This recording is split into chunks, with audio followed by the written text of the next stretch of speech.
Hormuz প্রণালীকে ঘিরে আবারও তীব্র উত্তেজনা তৈরি হয়েছে, যা শুধু মধ্যপ্রাচ্য নয়, পুরো বিশ্বের অর্থনীতিকে নাড়িয়ে দিতে পারে। কৌশলগত এই জলপথে সামরিক উপস্থিতি বাড়িয়েছে যুক্তরাষ্ট্র, আর ইরানও তার উপকূলীয় প্রতিরক্ষা জোরদার করেছে। হরমুজ প্রণালী বিশ্ব জ্বালানি সরবরাহের অন্যতম প্রধান রুট হওয়ায় এখানে যে কোনো অস্থিরতা সরাসরি তেলের বাজারে প্রভাব ফেলে। সাম্প্রতিক কূটনৈতিক অচলাবস্থা এবং নিরাপত্তা হুমকির কারণে বাণিজ্যিক জাহাজ চলাচলেও বাড়ছে অনিশ্চয়তা।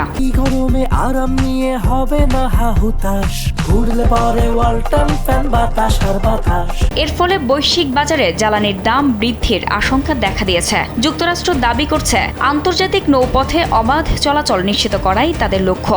অন্যদিকে ইরান বলছে নিজেদের নিরাপত্তা ও আঞ্চলিক স্বার্থ রক্ষায় তারা কঠোর অবস্থানে থাকবে। পরিস্থিতি নিয়ন্ত্রণের বাইরে গেলে এটি বড় ধরনের সামরিক সংঘাতে রূপ নিতে পারে। সেই সঙ্গে বিশ্বজুড়ে মূল্যস্ফীতি ও সরবরাহ সংকটও বাড়তে পারে।